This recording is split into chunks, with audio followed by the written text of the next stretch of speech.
me! Both of you!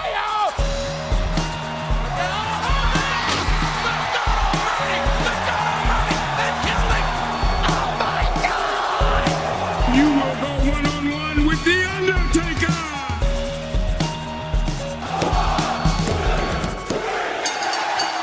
Hello, everybody, and welcome to Hit the Books, the only weekly realistic fantasy booking podcast in the universe that covers WWE. That's such a specific title, and we are hosted by two specific people. My name is Ryan Knightsey, the head writer of Monday Night Raw, and with me, as always, is the head writer of Friday Night SmackDown, the Spicy Nugget himself, Mikey Manfredi. Mikey, how you doing, friend?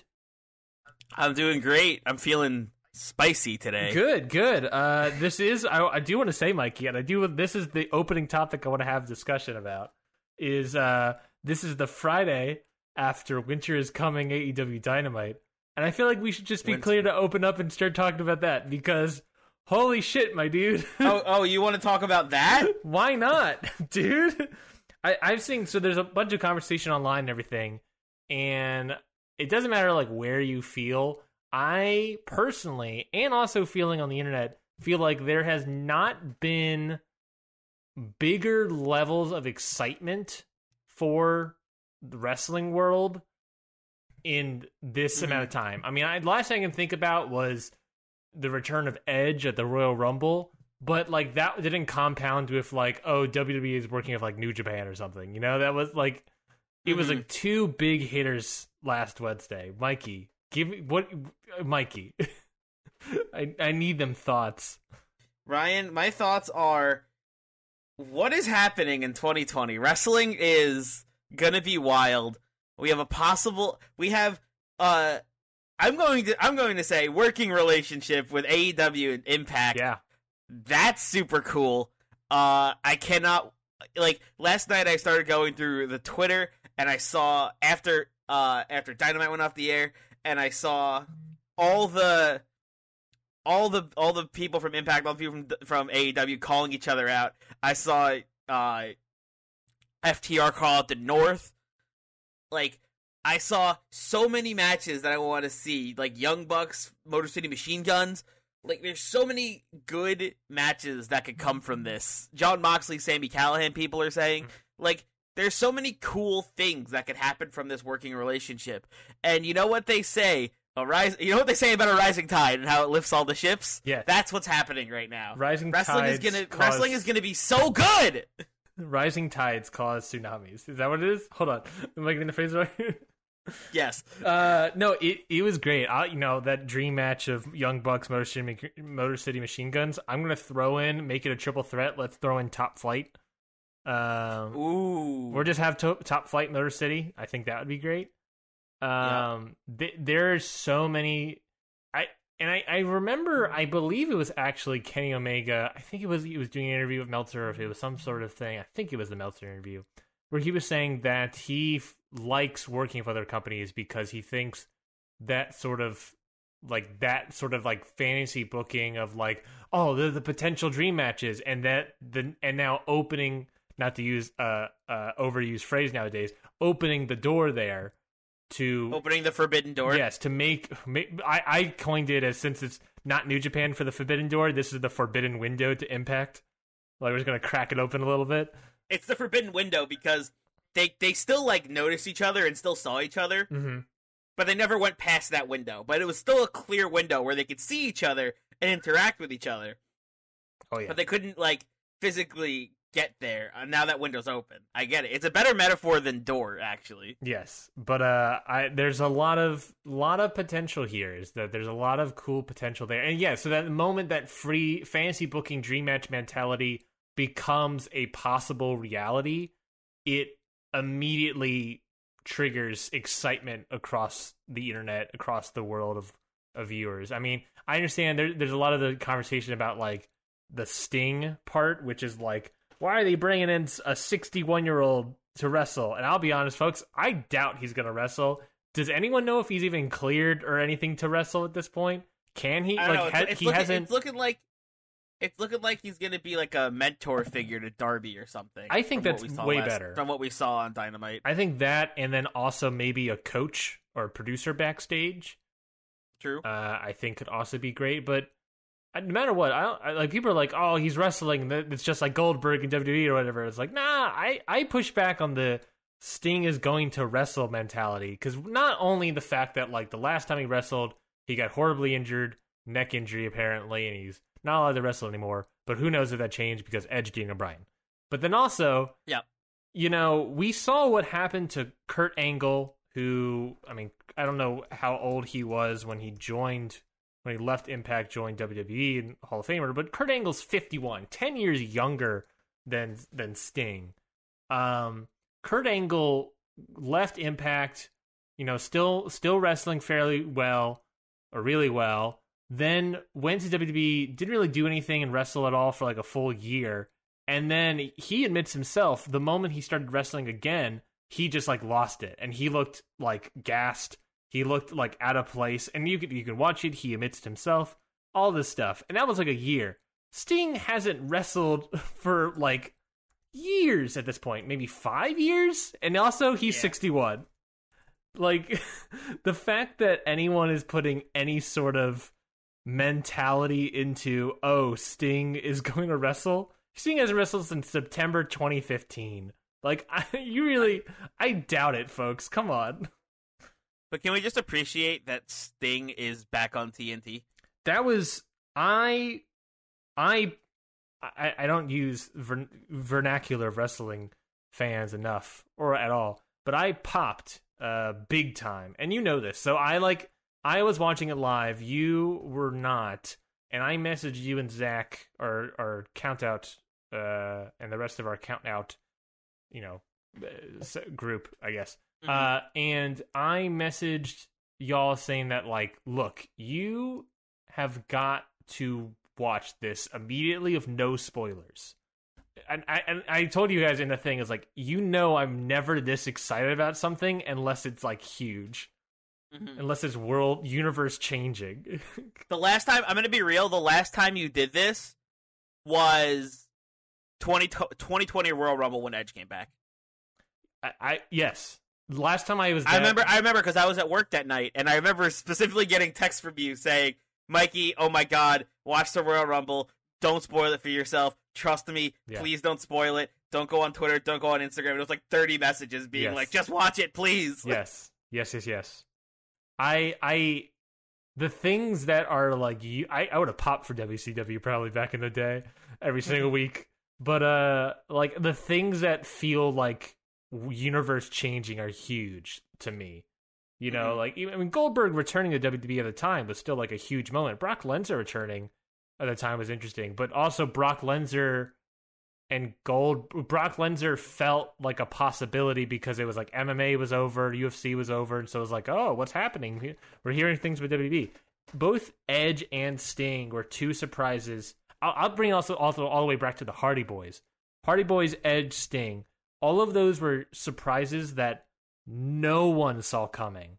Not even that Hardy Boys WrestleMania return was like, that was my moment of like that was like one of my biggest pops of like the past maybe like 3 or 4 years. Yeah, even then the Hardy Boys, like at the time, if I remember correctly, there was like rumblings because they were out of Impact, but it was like the night before they had that match against the Young Bucks, you know, Ladder War, Ring of Honor. So people were like, I doubt it, but maybe? Who knows? I forgot they did that. They had like a big ladder match and then immediately went into another ladder match. Yeah, 2 ladder matches the same weekend, of course. But like even then, like there was like maybe Edge. It was like not even a discussion point. Sting. I mean, again, you know, he's not returning to wrestle unlike Edge or Matt Hardy, but like Sting is just the presence, the snowfall, all these sort of things. Oh, the snow was such a cool touch. Yeah, it was. I hope that the snow is something that sticks with his entrances, because I think that just made it even cooler. But it was. Also, I saw a comment that was like, "Can we just really talk about Sting's consistent track record of having absolute bangers as entrance themes?" It was also a great song, great ass song. I'm looking up quickly like wrestler ages.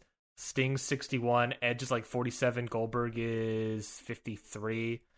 Who's someone in New Japan that is old? Listen. If we're still talking about Dynamite while you're looking that up, I'm gonna be real with you. My pop of the night was definitely not Sting. It was definitely the Impact mention and the Impact crossover idea. Yes. Yeah. Because you know how I like accidentally love a bunch of just Impact stars. Like when I was like, oh, all these indie stars, I love them all, and you're like, why don't you watch Impact? That's where they all are. Yeah. I will. Also, I don't watch Impact because I work on Tuesdays. Fun fact that I found out: then this is everyone for the audience as well. If you go to Impact Wrestling, you go down to where is it? You go to Impact Wrestling on the top tab. There's a thing that says Impact Plus.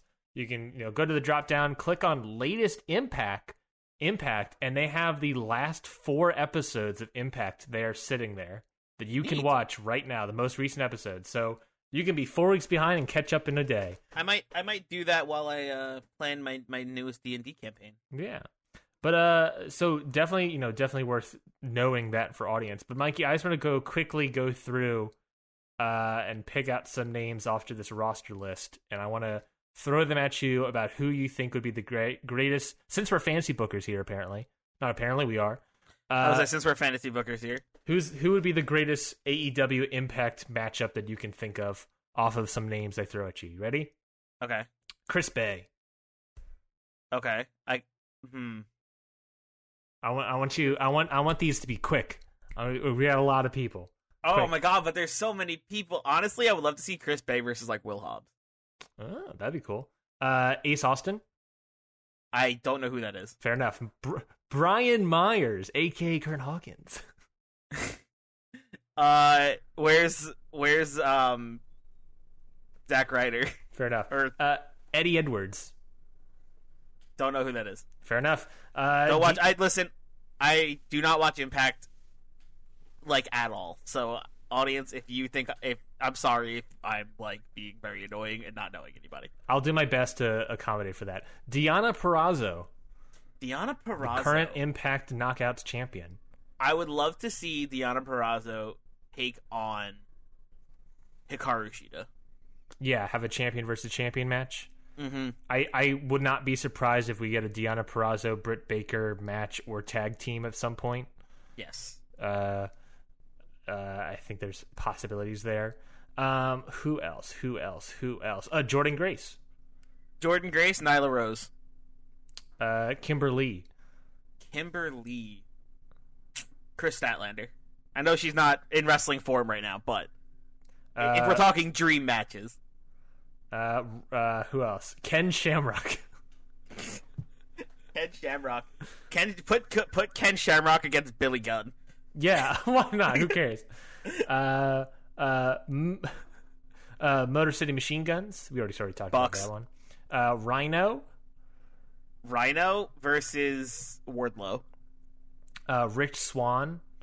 Don't know who that is. I've heard the name. I don't remember who that is. WWE wrestler back in the day. Cruiserweight wrestler back in the day. He's the guy that dances. That's basically it. Oh, yeah. Matt Sydal. Oh, nice. You might remember this guy from when we watched him at the Collective. Rohit Raju, otherwise known as Hakeem Zayn. I think he faced Kylie Ray at one point at the Collective. Yes, I remember that name. I think he did it. I think it was him and Kylie at Glory Pro, right? Yes, I believe was the match. I don't really remember his style though, so I can't really put it to anybody's name. That's fair. I'll say that. Su Yung, Abaddon. The Deaners, one of which is Jake something. Interesting. I want to see Jake something in house fights. So like, I'll put him against Team Taz. Luchasaurus. That's not bad. Jake something versus Luchasaurus. Give me that. The Good Brothers, Doc Gallows and Carl Anderson, the current Impact Tag Team Champions. Oh man. Who are very open about their Bullet Club mentality. Fun fact that Kenny Omega's going there.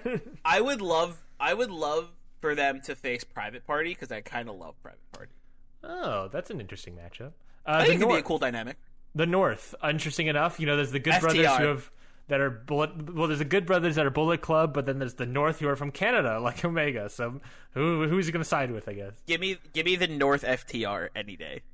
Yeah. TJP. TJP. MJF because they're both assholes. Moving right along, Taya Valkyrie. Taya Valkyrie. Oh man, it's getting harder to like shoot these off. Man, I'd love to see Taya Valkyrie Big Swole. That'd be good. I like that one. The tag team of Kiera Hogan and Tasha Steelz. I believe you've seen them wrestle a couple times.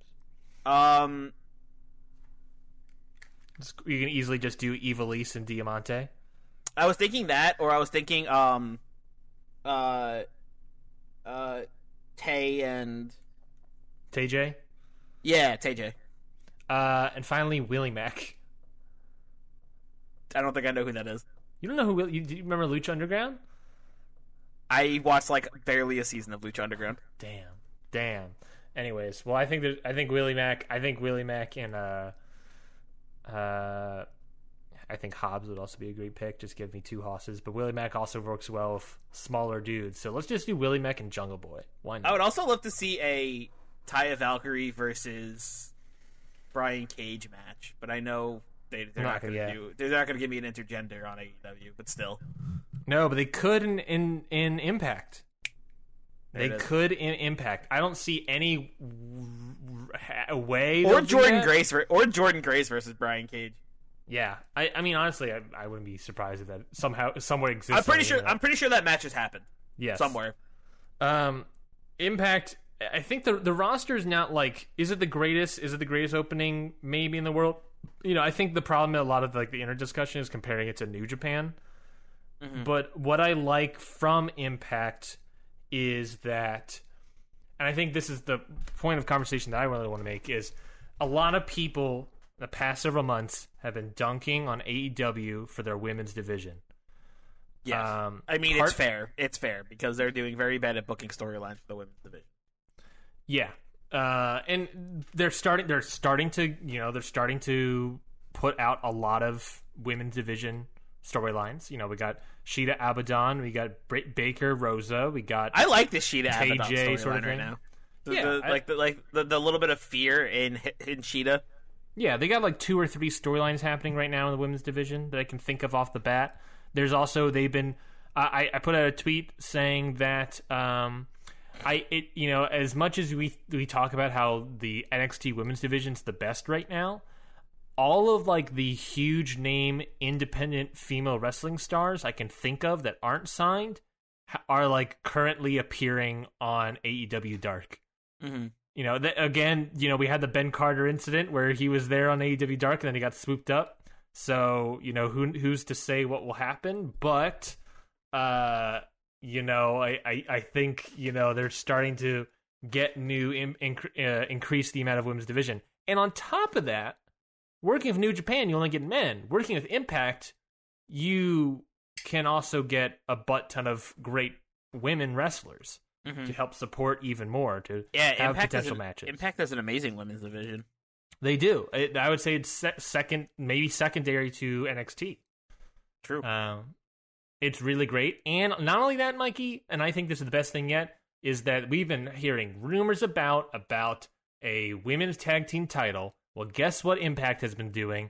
A Impact women's tag team title tournament, bringing back the knockout titles.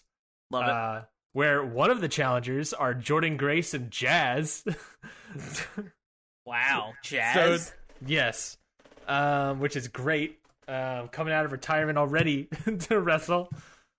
So, like, I think there's a lot of better potential. Honestly, and I will be completely honest here, I think the Impact AEW working partnership crossover event of the winter. I think the division that gets the best out of this is the women's division, followed by the tag team division, followed by the men's division. Yes, I agree with that. I think there's a lot of potential. Yes, I'm very excited to see what happens next Tuesday. Yes. and see what just what happens, what they do, how this relationship is gonna work. But we do have other fantasy booking to get to in terms of WWE. God, you beat my transition. God Gotcha. dang! I had it loaded up. I was like, I put We the have ammo in the thing. I was like, ready. We have fantasy booking for another company we need to do, and that's for WWE. Yes. We got Raw and SmackDown to cover. Yes. Every single week, we book our own version of fantasy book our own version of Raw and SmackDown. All the matches, the storylines, the rivalries, the winners, the champions, all the way down to who the 24/7 champion is. Currently a referee. Currently a referee. Yes. So we are here to book and present those things to you. We've been doing this for a very long time. You can go to our website, countoutpod.com, to look at the entire archive of what's there. A bunch of other cool things as well. The championship history archive and top 10 rankings of both brands. But right now, let's get to both Raw and SmackDown. Mikey, we also do a poll to see on our Twitter page to see who booked the best show last week. And the results are in. It was a tie, 50-50. Ah, tie. Split down the middle there. Man, we are booking equally good or bad cards constantly. I mean, the current score that brings it to is Raw 0, SmackDown 2, ties 2. I have not been able to pick up a victory yet. Pick up a victory this cycle. I'm feeling good. Good. It's been close every time, though. Yes. I mean, stopping you at 2 ties, I think, is a good job. Yes. Because you're still getting me with those randomizer hits. Yes, this is true. But let's get into it right away. Why don't we? We're going to start off with Monday Night Raw with Roman Reigns himself. Roman Reigns says that he has proved without an ounce of doubt who truly belongs in this business, and that is him because of his ruthlessness. I know what to do when things are rough. I know where to go and what to say. I'm the leader in sports entertainment, the head of the table. Keith Lee, you are just a title holder while I am a true champion. You can't do what has to be done. I'm the head of the table, Roman Reigns, the rightful WWE champion, and at TLC, I will take my place back. Ooh. WWE champion Keith Lee comes out. Keith Lee says that Roman's right. I'm not ruthless. I'm not cold, not heartless, not cruel. I have compassion and respect for people, Roman, and that includes you. You've done a lot in this business, but that's just it, Roman. I am the current WWE champion. I've won it by being the good, kind, compassionate person. You, on the other hand, ran a mob that captured me, falsified a title reign. That's not ruthless, Roman. That's illegal, immoral. You're a bad person, Roman. You've been corrupted by your own hubris, and you don't even understand what's happening. And here's the thing, Roman. I am the WWE champion, not you, and I've prided myself on challenging those who deserve it. Why would you deserve anything, Roman? You've been, I'll tell you why. You were the chosen hero of the WWE Universe, and when you weren't that anymore, you lost it. The moment you lost your lead, you crumbled, became a monster to defend your appointed place. While I have earned my spot, I put in the work, and I am the WWE champion. Suddenly, Dijakovic attacks Keith Lee from behind, proceeds to put Lee into that backbreaker setup for the Dijakovic's Feast Your Eyes finisher until McIntyre's music hits, with Drew making the save once again, like last week. McIntyre grabs the mic and says that it looks like this isn't going to stop until someone does the stopping, and on Mr. Lee's behalf, we challenge you two to a match tonight. We'll see you in the ring, boys. There we go. Show opener. I love it. Great show opener. Great promo from Keith Lee. Great promo from Roman. Just great back and forth from the both of them. Yes, setting up a tag team match of Keith Lee and Drew McIntyre versus Roman Reigns and Dijakovic. You want to give out Hoss matches, baby? Well, I got some Hosses for you. Love Hoss matches. They're always great. Got some big old meaty men ready to fight tonight. The big beefy boys going at it. We're going to move right along into our first match of the night. It is R-Truth versus Tommaso Ciampa. Okay. Tommaso Ciampa being presumably upset with R-Truth. Now, this is important. Yes. Is R-Truth reffing his own match? No, R-Truth is wrestling the match. The Ciampa asked for this match after what happened at the 20-man Battle Royal at Survivor Series. Okay. Fair. And pretty obviously, Tommaso Ciampa gets the win here. Okay, yeah, I can see that. Easily gets the win here. Listen, R-Truth hasn't been training for wrestling. He's been training for refereeing. He's a little bit off his game. Yes, Ciampa just sort of like runs through R-Truth pretty handily. After the match, R-Truth has helped up with the referees and realizes that one of the referees is the one that pinned him to become the 24/7 champion. Is he wearing the belt? Truth rolls up said referee and becomes the new 24/7 champion. Please tell me the referee was like wearing the belt underneath his shirt. Probably. God, I wouldn't be surprised. I love that even in defeat, R-Truth still ends up walking out with a title. He's got to. Next up, we got a backstage interview with none other than the legend herself, Mickie James. Nice. Charlie welcomes her to Raw, congratulates her on her Survivor Series match. James thanks Charlie and says that, facing newcomer Chelsea Green was a cool bucket list item for her. And although she didn't win at Survivor Series, it was fun nonetheless. It was fun. Yeah. James is asked about the incident between Ripley and Morgan, many of which people are calling the reason Raw's Survivor Series team fell apart. Yikes. James says that she hopes both are okay, but she didn't understand what the issue was between them. Morgan was the captain of our team, and she was leading us to victory. I can't speak on their relationship behind the scenes, but definitely felt like Morgan could have picked anyone to team with, and they would have been successful. But hey, that's what happens when you're on top, right? Charlie asks if she thinks Rhea is lying. James says that she doesn't know what it is, but she supports Liv Morgan. We all have our goals, and mine is winning some gold. So tonight, I get a match against another bucket lister and Candice LeRae. If I beat her, maybe I can get that shot at the Raw Women's Championship. Thanks, Charlie. And then James walks away. I like it. I like LeRae. I mean, I like Mickie James saying LeRae's a bucket list fight and wanting to face LeRae. I think that's really cool. That's like a good push for LeRae, I think. But also saying the same thing about Chelsea Green, so sort of elevating both with her word. Yeah, it's really cool. I like Mickie being like, yeah, I support Liv. She was gonna lead us to victory. I don't know what the heck happened between them, but I'm on Liv's side here. Where do you fall after Mickie James? Where do you fall in the Morgan Ripley debacle? I still don't know. I still have no idea what's going on. That's fair. Moving right along, we got a match next up. It's One Nation, Apollo Crews and Akira Tozawa taking on a pair of jobbers. Again? Yeah, basically. One Nation, just like last week, utterly destroys the jobbers again, breaking their legs for another. This new pair of jobbers have more hospital not pills, but I guess pills to take, bills to pay. I don't know, but I like the idea that every time they finish a match and go backstage, Vince is just like, stop breaking their legs. Well, let's find out. We might need to use them again. Stop breaking their legs.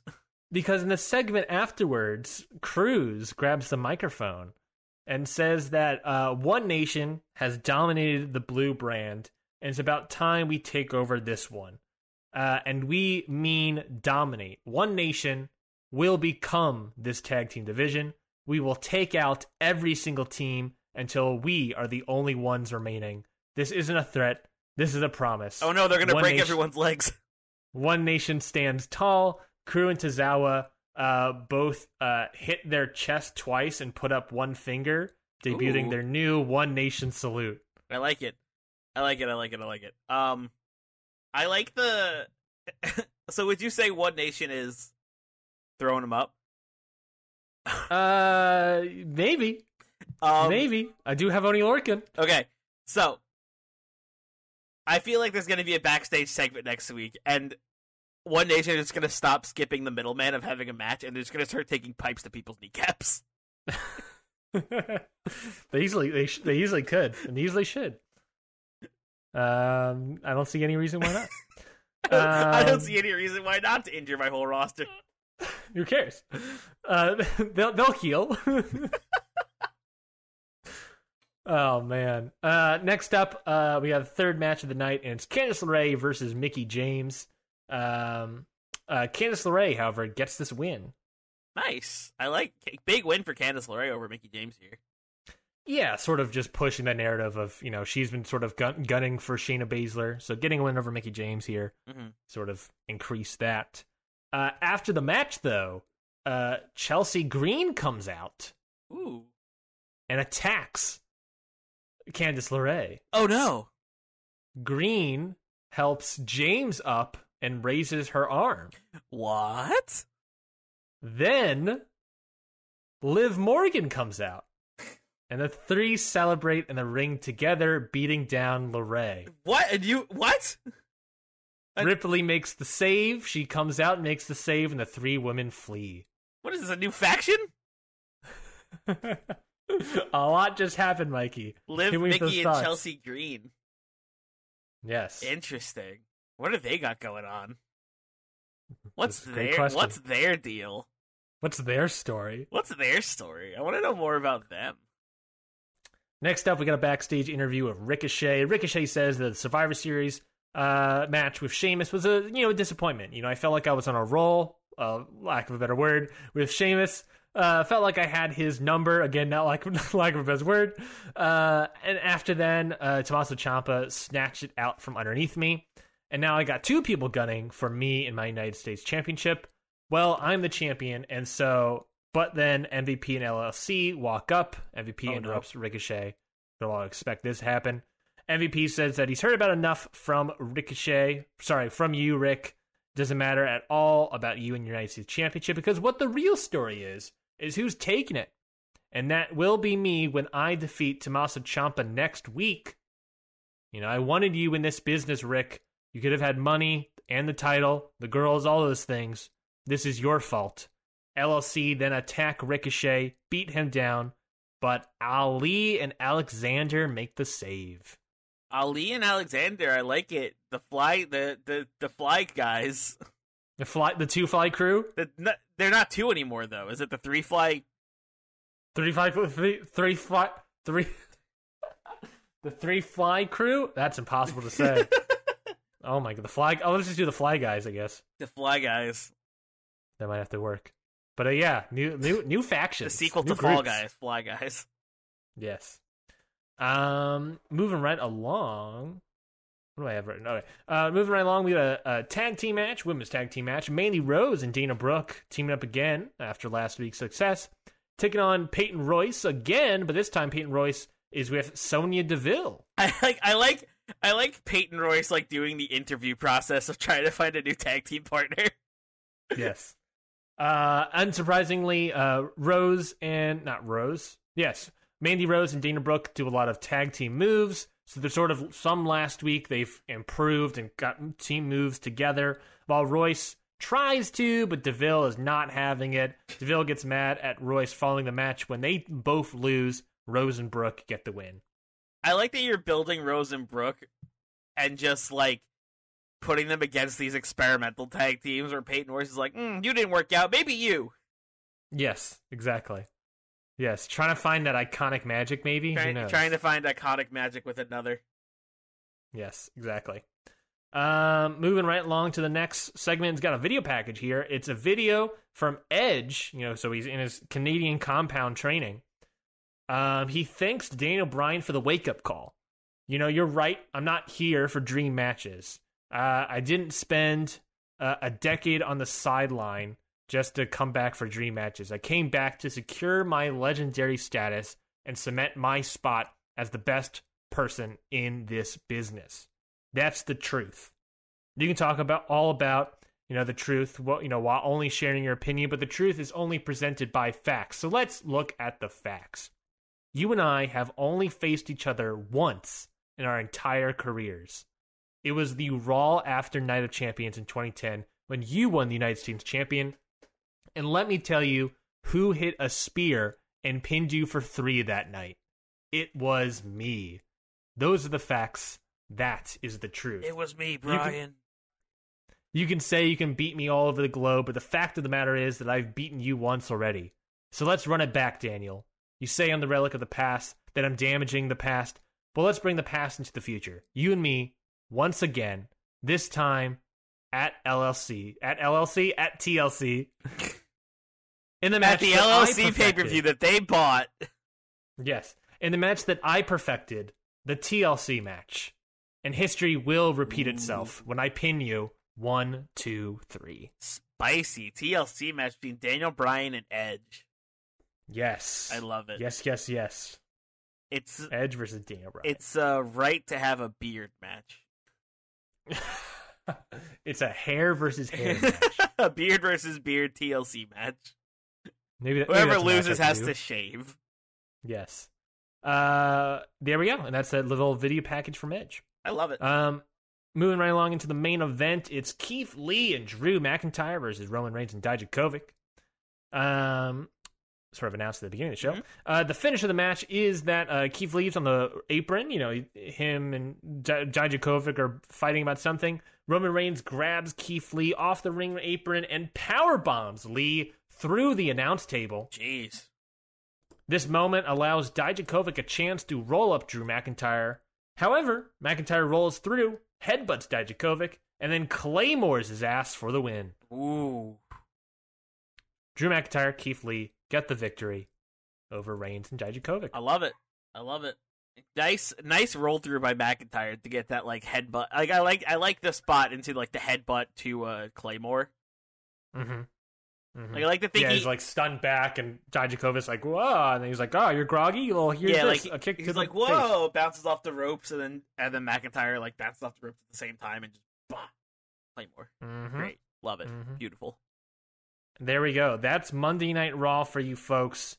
I talked weeks ago about me trying to hit a home run, and I lost, I believe, that poll. I really feel confident in this, but it's not about my opinion. It's about your opinion. So again, go to Twitter over the weekend. Vote in that poll that's pinned to our account, to the pinned tweet at the top. Say which card you thought was better. But we still got SmackDown to get to. Mikey, what are your thoughts on Raw? Sort of address that part. I really liked Raw. I liked all the storylines you got going. I liked the new faction with Liv, Chelsea Green, and Mickie James. I liked the main event. But what I really want to know is if you roll today, steal a superstar, and you don't steal Billie Kay, and your storyline of Peyton Royce trying to find a tag team partner doesn't end with just being like, "It was you all along, Billy. No one else could be as iconic as us," and just get the Iconics back together, I'm going to cry.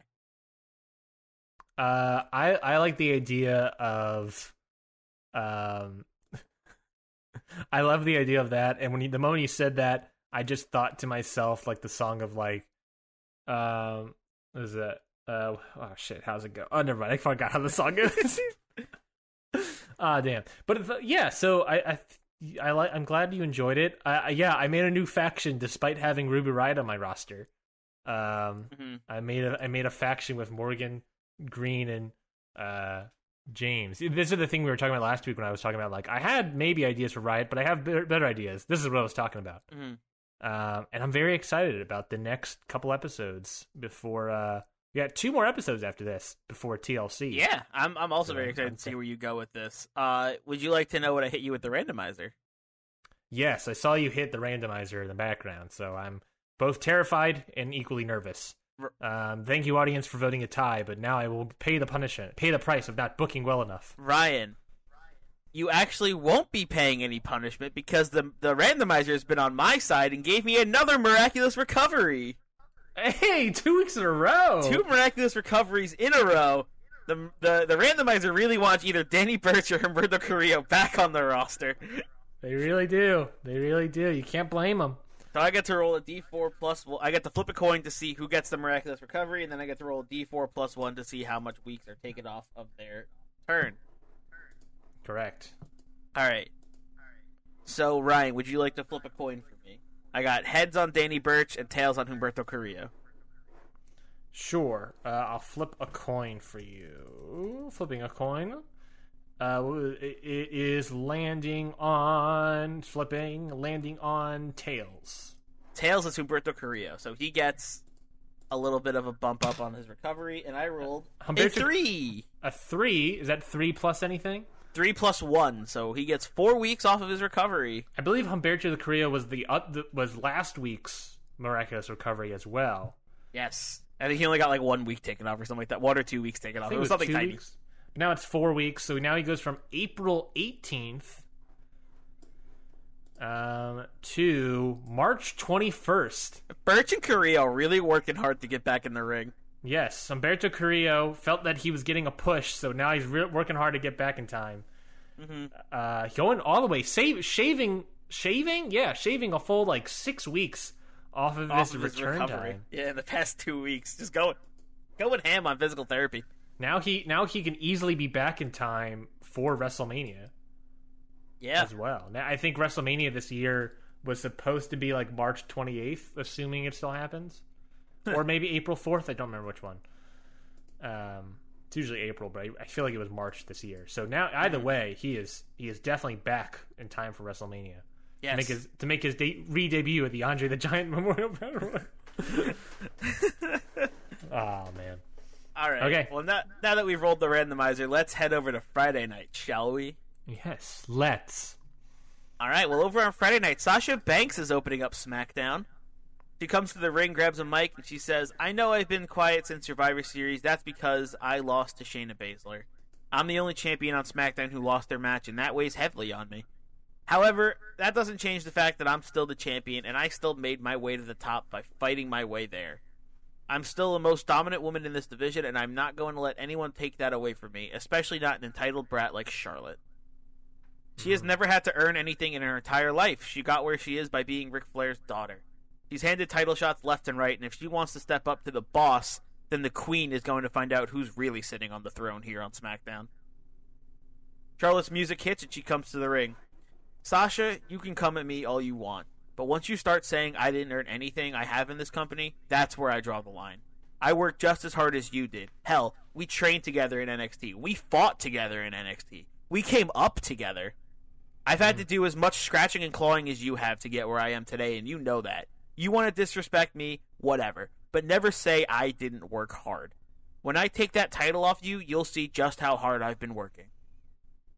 Charlotte walks away, and her and Sasha stare each other down. Wow. Sort of a face turn from Sasha Banks here, in a way, with Charlotte Flair. I mean, Charlotte Flair just, last week with that throne This is a imagery. very face promo from both ends, almost. Like, there's not really much heel stuff happening in this promo here. Besides maybe Banks calling Charlotte a brat, but otherwise they're both like, I worked hard. No, I worked hard. Yeah, I feel like for me, it feels like a face because it is Flair dunking on Banks a little bit. Mm-hmm. And it's just like, oh, what the hell? So yeah, interesting promo. Interesting. I love where this is going. It really definitely feels like TLC is around the corner of Charlotte Flair. Mm-hmm. Finally coming back. Nice solid feud. Flair Banks, a classic. Yeah, I'm excited for this. Is this the first time we've done it? A Flair versus Banks in this show? I have no idea. We've been doing this show for a while. While you look that up, I'm going to get into match number 1. If you want to look it up, you don't have to. I'll try my best to look it up, but really we'll get into match number 1. We got Dominic Mysterio taking on Titus O'Neil, and Dominic Mysterio picks up the win. Hey, good job, Dominic. Yeah, just a nice win for Dominic Mysterio. Nothing crazy here. Yeah, nothing too crazy. Just a solid win, over Titus. After that, we have a backstage interview for segment number 1 with Sami Zayn about the Fiend last week. They ask Sami if he's afraid. Sami says, "Afraid of that guy? No way. If Bray wants a shot at me, he could come tell me to my face instead of hiding in that stupid fun house of his. I am the Universal Champion, and I think I garner more respect than that, especially since I'm going to be the best Universal Champion of all time."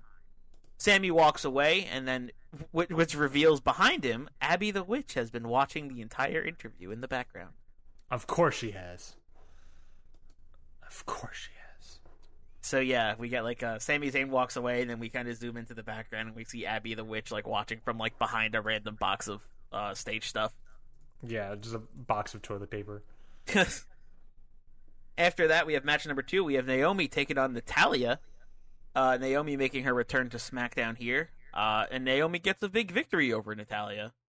Ayo. However, after the match, Natalya shakes Naomi's hand but doesn't let go. Natalya pulls Naomi in for a slam and puts her in a sharpshooter and refuses to let go. The refs have to come and pull Natalya off Naomi. Oh, dang. We got a little bit of a heel turn from Natalya here. Yeah, and also not only this is the return of Naomi, but also heel turn of Natalya. Just really going off. Jesus. Next up, we have a video package shown from after SmackDown went off the air last week. It shows the Usos laid out backstage amongst the aftermath of a backstage brawl, and then we see medics rush in and put them in an ambulance and drive off. The last week after SmackDown went off the air, it looks like that somebody attacked the Usos. Took them out. Interesting. A murder mystery. If only there was a detective. If only there was a detective. Nah, too bad. He's a referee now. After that, we have match number 3. We have Morrison and Andrade taking on Breezango, and Morrison and Andrade pick up another victory. Yeah, baby. My babies. Morrison and Andrade. I wish all the best for them. I wish all the best for my babies. After that match, we have a backstage interview with Fish and O'Reilly about possible challengers for the tag titles. O'Reilly starts. I mean, it really doesn't matter, right? We're the best tag team in the WWE, and we proved that at Survivor Series. Whoever challenges us just won't be ready.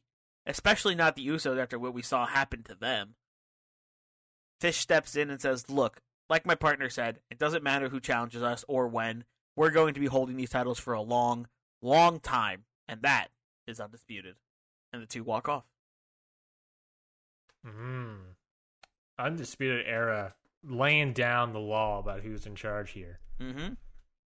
I'm interested. So there's a couple possible. I mean, Morrison and Andrade, the babies, my babies. Your baby. Obviously your are a pick here.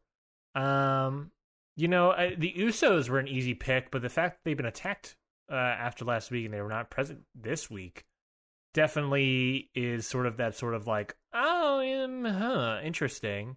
Mm-hmm. Maybe not the Usos. So looking more like Morrison and Andrade, but they're also heels. So maybe not. Maybe New Day. That's always a solid pick. Maybe. We'll see. Well, Ryan, that brings us to our main event match where we have Dave Mastiff taking on Finn Balor. And Mastiff, of course, has Rollins in his corner. Oh, my God. Yeah. That's what I'm talking about. Dave Mastiff, your baby. Yeah. During the match, Dave Mastiff is setting up for his finisher when AJ Styles runs to ringside and throws Rollins into the ring steps and starts to beat him down. Dave gets distracted by this, and Finn uses this opportunity to hit the Sling Blade and coup de grace and win the match. Finn Balor takes out Dave Mastiff after a distraction from AJ Styles. Oh, okay. So during the match, AJ Styles runs out to ringside and attacks Rollins. This distracts Mastiff. Finn Balor uses the distraction to hit the coup de grace and win the match. Wow. Good on Balor, really. Yeah. And we're continuing the Styles Rollins sort of feud here. I like that. Yeah. I wanted to look up real quickly where Mastiff was. This is the UK. So I assume somewhere in the UK. Didn't say he's billed from England. So we could have a solid Irish versus England thing here. By the way, Mastiff is 36 years old. Damn. That is the age that people talk about being in the prime of your wrestling career. So I am glad that we got Dave Mastiff on the main roster. Me too. Let's get him in there before he's gone. Well, after that main event match, we actually have a segment to close out the show. We have Sheamus in the locker room packing up to head home for the night. He grabs his bag and heads for the exit when suddenly he's jumped by Kevin Owens. Owens throws him around the backstage area. The two fight towards the parking lot. They come across Sheamus's car, and Owens opens up the door, and he puts Sheamus's arm in the door. Holy shit! He starts beating down Sheamus while he's caught in the door, and then he backs up and does a cannonball into the car door, crushing Sheamus's arm. Oh my God! And Owens leans into Sheamus and he says, "Still think I can't get it done, Mr. IC Champ?" Owens walks away as medics rush to tend to Sheamus, and SmackDown comes to a close. Wow.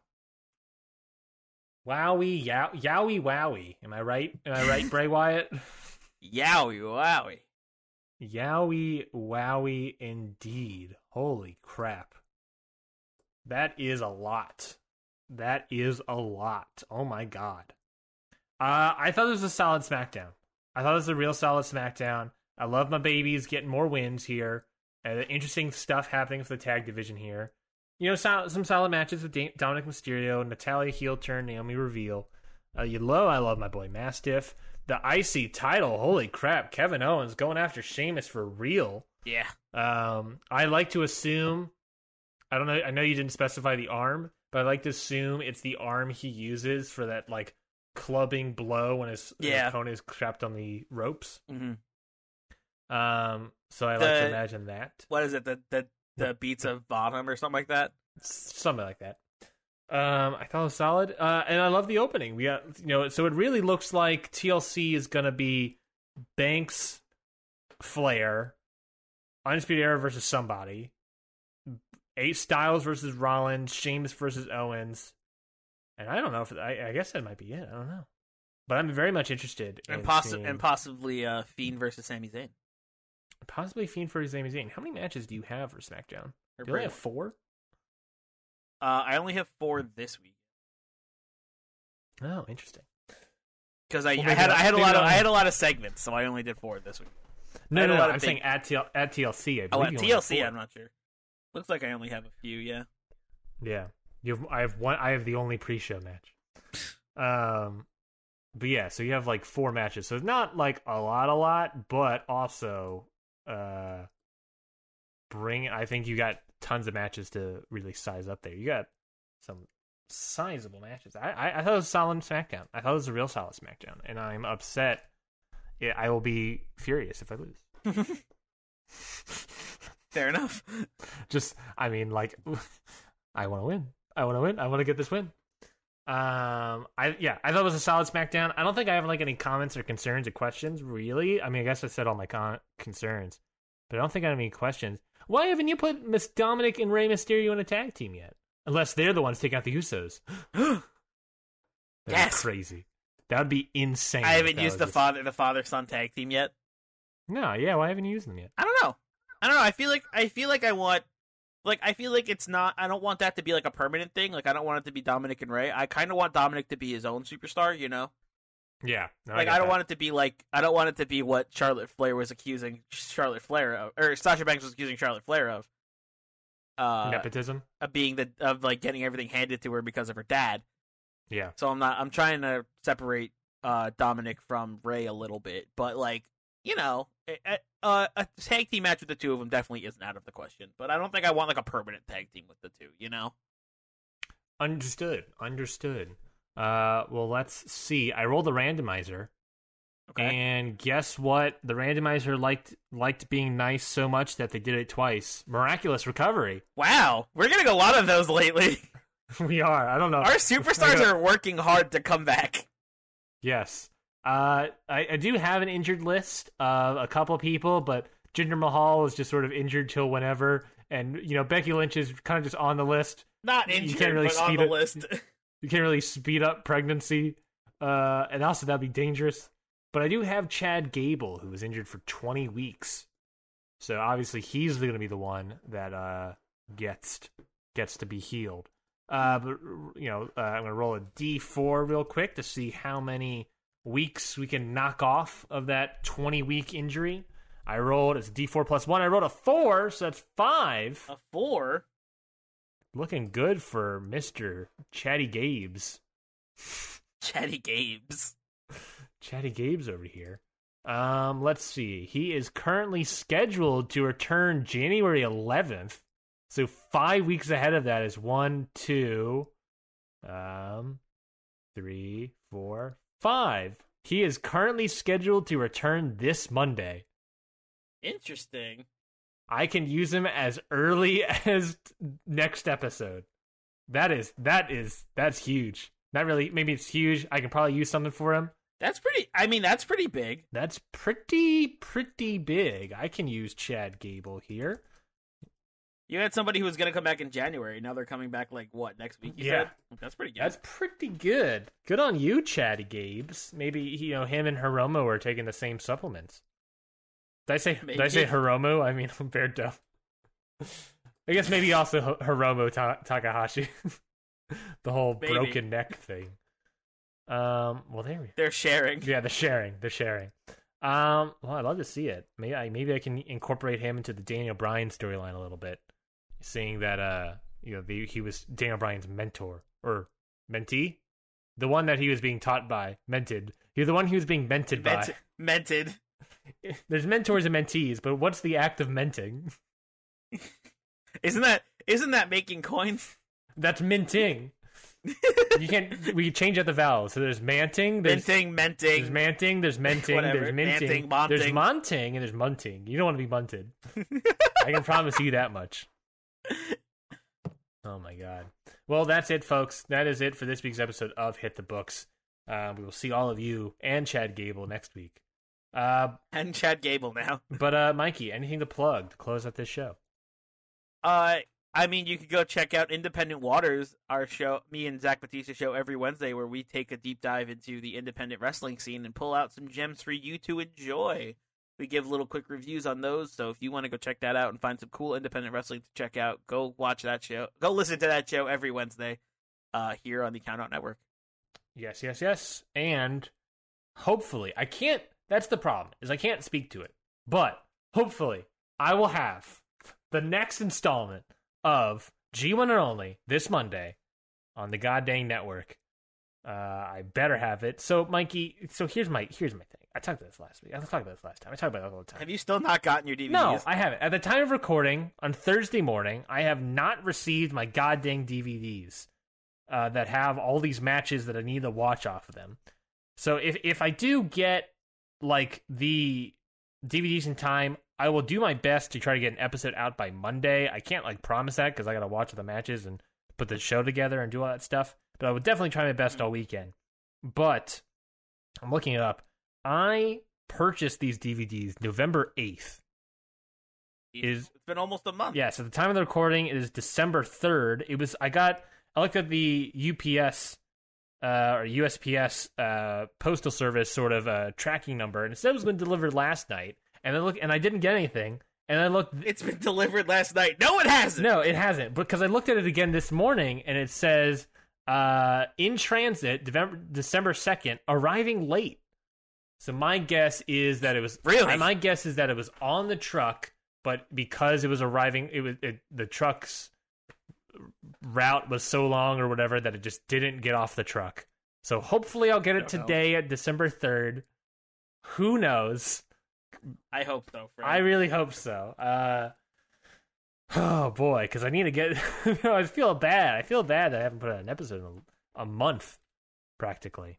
I think it hasn't been out. But hopefully, folks, I should have that out this Monday or Tuesday, or if not at all, then not at all. And I'll let you know. and you can blame the USPS, or you can blame the goddamn DVD provider that I had. Which I have not said. I'm going to go ahead and blame the DVD provider because the USPS has put up with enough shit this year. I agreed. You can't blame them, I guess. I mean, I can blame them, but I'm not going to. I choose not to. But yes, so that is that. Again, follow us on Twitter at CountOutPod. There you can vote on whose show was better. Was it Raw? Was it SmackDown? You can vote on which one you thought was better. It's going to be a pinned tweet at the top of our Twitter page at CountOutPod. Mikey already did a bunch of plugs already, so I don't know if there's more for me to do. But, subscribe to the show while you're at it. If you like what we're doing, if you want to listen to the full Count Out Network profile, there's that. Or you want to listen to just Hit the Books or any of our other shows, you can do that as well. But subscribe to any or all of them. We would greatly appreciate it. And leave a review, not just on Hit the Books, but, leave it on the Count Out Network. Wherever you listen to it, we'd appreciate a review of what you think about the show. Obviously, 5 stars. Well, you know what? And you know what they say about subscribing? Go over to YouTube, smash that like button, subscribe to the channel, leave a comment down below if you like wrestling too. I wish the audience can hear my facepalm. It feels like my facepalm is screaming. Go subscribe to our YouTube channel over at Count Out Podcast, where we have all manner of things. We have video versions of all the podcasts, and we have some some 2K outcomes, which we finally got another one of. We got to do some commentary. Yeah. We have our vlog from when we went to the Collective a couple months ago. That's super fun. Go check that out. Really good vlog, too. Really good vlog. Thank you. Go check that out. You'll love it. And we have a bunch of other content over there that I think you'll also enjoy. Well, so go subscribe there. There it is. There it is. Thank you, everybody, for listening to this week's episode of Hit the Books. We will be back all time next week. all time next week for Hit the Books. Next episode. I'm really falling apart in this closing statement. On our way to TLC. On our way to TLC. We'll give you some tender love and care if you come back next week. Thank you, everybody. With that, we got 2 words for you. Book it.